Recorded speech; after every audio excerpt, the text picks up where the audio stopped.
اللہ الرحمن الرحیم۔ جیسا کہ غسل کے فرائض پہلے میں نے بتائے تھے، اور اس میں یہ عرض کیا تھا کہ اگر ہم غسل کے فرائض صحیح نہیں سیکھ سکے تو ہمارا غسل نہیں ہے، ہم نماز پڑھیں گے تو نماز بھی باطل ہے۔ ظاہر ہے بغیر پاک کوئی نماز نہیں پڑھی جا سکتی، قرآن کی تلاوت نہیں کی جا سکتی۔ لہذا صرف اس لیے کہ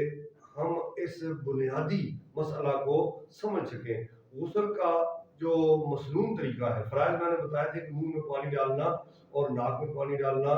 اور پورے جسم پہ پانی بہانا کہ کوئی جگہ بھی بال برابر خشک نہ رہے۔ یہ تو غسل کے 3 فرض تھے۔ اب مکمل طریقہ عرض کر دیتا ہوں کہ بندہ سب سے پہلے استنجا کرے گا،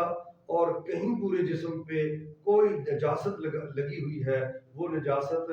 غلیظہ ہے یا خفیفہ ہے، یعنی بڑی نجاست ہے یا چھوٹی ہے، تو ہر طرح کی نجاست کو سب سے پہلے صاف کریں گے۔ استنجا جو مسنون ہے مکمل طریقے سے استنجے کو بجا لائیں گے، اور اسی طرح ہم پاک جگہ میں اور اونچی جگہ میں بیٹھیں گے، اور ہمارا جو چہرہ ہے یہ قبلہ شریف کی طرف ہوگا، اور سب سے پہلے ہم ہاتھ دھوئیں گے، اور ہاتھ دھو کے ہم